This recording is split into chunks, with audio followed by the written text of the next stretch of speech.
Кыргыз сому туруктуубу? Кантип насыя алууга болот? Баалар эмне үчүн өсүп жатат? Мына ушул сыяктуу суроолорго Кыргыз Республикасынын Улуттук банкынын адистери ар жума сайын кыргыз жана орус тилдеринде Улуттук банк билдирет уктуруусунда биринчи радиодо жооп беришет. Урматтуу радио угуучулар, бүгүн биз программабызда кредит алаардагы валюталык тобокелдиктерге кайрылабыз. Азыркы пандемия шартындагы тобокелчиликтер эске алуучу жагдайлар боюнча кеңештер берилет. Коронавирус пандемия учурунда Кыргызстанда валюталык тобокелчиликтер өстүбү? Эгер өссө, эмнелер себеп болду? Бүгүнкү программада сөз болот. Карыз же кредитке акча алуудагы валюталык тобокелдиктер тууралуу Улуттук банктын керектөөчүлөрдүн укугун коргоо бөлүмүнүн инспектору Айбакыт Качыбекова менен болгон маекти сунуштайбыз. Саламатсызбы? Саламатсыздарбы? Айбакыт айым, айтсаңыз, адегенде валюталык тобокелдик деген эмне?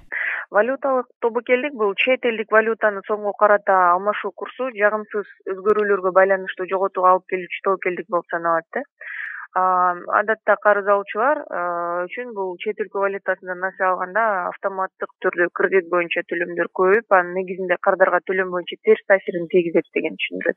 Карыз алуучулар үчүн насыянын кайсы түрү көбүнчө валюталык тобокелдик алып келиши мүмкүн? Банк тажрыйбасында насыялар берилүү мөөнөтү боюнча бөлүнөт да. Алар кыска мөөнөт, орто мөөнөт, анан узак мөөнөт. Кыска мөөнөт бул 1 жылга чейин болсо, орто мөөнөт 1 жылдан 3 жылга чейинки убакыт.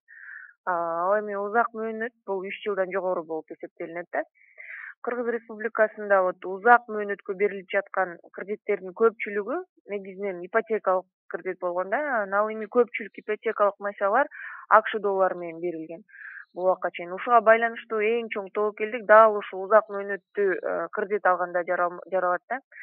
Алгач кредит алуучулар мындай кесепеттер тууралуу ойлонбой туруп чет өлкө валютасына насыя алууга шашылып шашылышат да. Анткени бул сомго караганда пайыздык чени төмөнүрөөк келет чет элдик валютадачы. Бул кырдаалда кредит алуучулар валюталык кредиттин экономикалык жагынан пайдалуураак көрүнөт. Анткени коммерциялык банктар валюталык кредит боюнча бир кыйла жагымдуу шарттарды сунуштайт дебедикпи? Алар эми айта кетсек, төмөнүрөөк пайыздык чен, насыянын узак мөөнөтү деген сыяктуучу. Бирок кредит алуучу валюталар курсу дайыма эле туруктуу боло бербестигин эстен чыгарбаш керек да. Себеби валюта 1 ай же 1 жыл аралыгында канчалык өзгөрүп кетерин эч ким билбейт. Анткени биз өзүңүздөр билсеңиздер керек, биздин республикада валютанын курстары өзгөрүлмө валюта курсу коюлган. Жакшы. Тобокелдиктин негизи кандай түрлөрү бар? Эң биринчиси бул валюталар курсунун өзгөрүүсүнө байланышкан тобокелдик. Бул валюталык кредит алуудагы эң негизги тобокелдик болуп саналат. Алмашуу курсунун өзгөрүлмөлүгүнүн таасири бул кредит боюнча төлөм жүргүзүүдө жетишээрлик көп таасирин тийгизиши мүмкүн да. Валюталык курстун башка тараптык катуу өзгөрүүлөр кардардын, мисалы үчүн, кредит боюнча милдеттерин аткаруусуна таасир берет. Ал кредит төлөй албай калса, банк күрөөдөгү камсыздоону сатыкка коюп коюшу мүмкүн да. Мисалы, биздин мамлекетте карызкерлердин көбү валюталык кредитти доллар менен алышкан. Ал кезде доллар 45 сом болгон болсо, азыркы убакта сиздер өзүңүздөр билсеңиздер керек, 75-76 сомдун тегереги да. Көптөгөн кардарларга ушул көтөрө албастык жүк болуп калды ушул, мисалы үчүн, ушул долларга карата валютанын көтөрүлүшүчү. Эгерде кредит чет элдик валютада алынса, кийин сомдун девальвациясынын натыйжасында кардар курстун айырмасынын негизиндеги төлөмдөрдүн жогору болуусуна байланышкан көйгөйгө кабыл болот да. Ошондуктан насыяны чет элдик валютада алардын астында, мисалы үчүн, кардар өзүнүн кирешеси кайсы валютада экенин эске алыш керек. Адатта бул, мисалы үчүн, эгер сиздин мисалга айтсак, айлык маянаңыз чет элдик валютада болсо, сиз ошол валютада алсаңыз туура болот. Валюталык насыя алынгандан кийин тобокелчиликти азайтыш үчүн кандай чараларды колдонсок болот? Эң белгилүү жана эффективдүү вариант насыя алынган банк менен сүйлөшүүлөрдү жүргүзүп, кредитти улуттук валютага конвертациялоо да.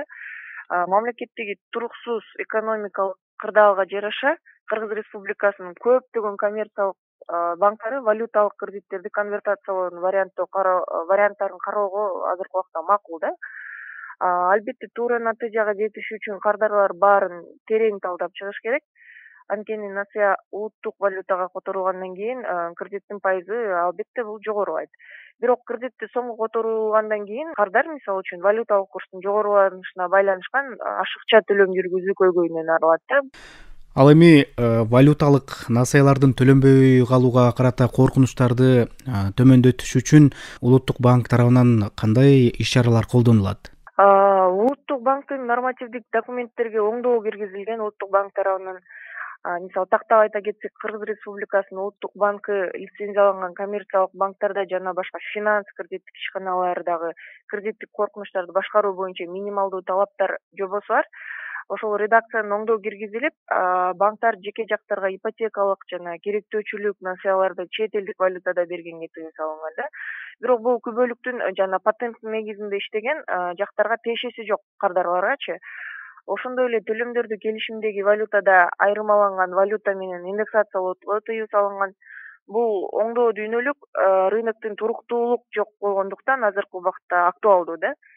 Мамлекеттин экономикасынын дедоларизация же башкача айтканда доллардан арылуу процессин көптөгөн банктык жана рыноктук операциялар улуттук валютада өткөрүүгө стимулдаштырылып, келечекте операциялар улуттук валютада өткөрүлгөндөн кийин коркунучтарды бул төмөндөтөт да. Андан тышкары Кыргыз Республикасынын улуттук банкы банктар жана банк иштери жөнүндө мыйзамында так белгиленгендей, Кыргыз Республикасынын аймагында эсептешүүлөр жана төлөмдөр улуттук валютада ишке ашырылат да. Төлөө валютасы тараптардын макулдашуусу менен аныкталган экспорттолуучу жана импорттолуучу товарлар жана кызмат көрсөтүүлөрү берүүгө келишимдерди кошпогондо, мисалга товарлар жана кызмат көрсөтүүлөр, бул баалар кызмат көрсөтүүлөргө болгон баалар сом менен көрсөтүлүүгө тийиш.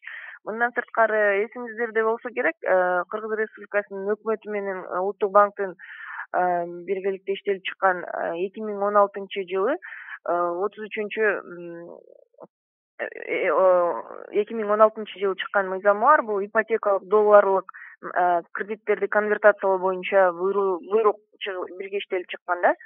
Анын негизинде доллар түрүндө алынган кредиттер жарандарга чоң колдоо болгон. Алардын көбү долларлык кредиттерди ыңгайлуу шарттар менен конвертациялап алышкан. Коронавирус пандемия учурунда Кыргызстанда валюталык тобокелчиликтер өстүбү? Эгер өссө, буга эмне себептер болду?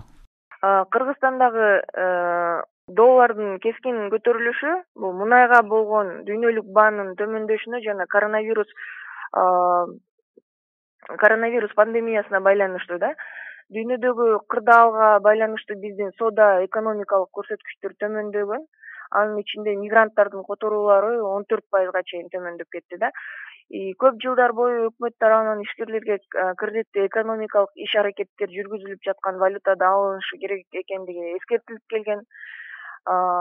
Мен туура, бирок сом менен доллардык кредиттердин пайызынын ортодогу айырмачылык бар.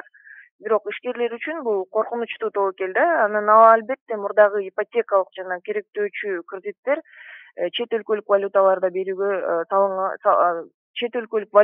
берүүгө тыюу салынганын жакшы натыйжа берүүдө да.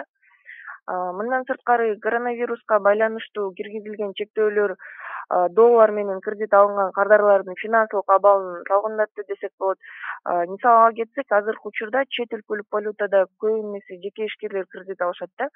Адатта бул соода саттык тармагы, импорт, экспорт менен алектенген ишкерлер чек аралардын жабылышына байланыштуу же болбосо убактылуу ишмердүүлүктү токтотуу кесепетин болжолдонгон кирешесин албай калуу коркунучу келип түшөт. Акыркы суроом болсун, насыя алуу астында жарандарга кандай кеңеш бере аласыздар? Насыя кредит алганда кредит алууга зарылдык пайда болсо, кредиттин валютасына карабастан эле бул финансылык мүмкүнчүлүктөрдүн жана валюталык коркунучтарын терең эсептеш керек да. Эгерде кардардын өз төлөө мүмкүнчүлүктөрүнө күмөнү болсо, биз кредитти албагыла деп эле кеңеш беребиз. Анткени карызгер төлөй албай күрөөгө коюлган мүлкүнөн ажырап калуу коркунучу пайда болот. Кыргыз Республикасынын калкынын көп пайызы финансылык жактан сабатсыздык болгондуктан азыр статистикага байланыштуу жарандардын көпчүлүгү келечегин ойлобой эле, мисалы жеке маселесин чечүү үчүн кредитти шарттарын карабай эле акчаны алууга шашат да. Ал эми төлөө убактысы келгенде кардарда да, финанс кредиттик ишканаларда да көйгөйлөр башталат. Ошондуктан кредит алууну каалоочуларга биз макул жана каршы деген жактарды салмакташтырып, андан гана өзү чечүүсүн суранабыз. Урматтуу радио угуучулар, сиздер Улуттук банк билдирет программабызда карыз же кредитке акча алуудагы валюталык тобокелдиктер тууралуу Улуттук банктын керектөөчүлөрүнүн укугун коргоо бөлүмүнүн инспектору Айбакыт Качыбекова менен болгон маекти уктуңуздар.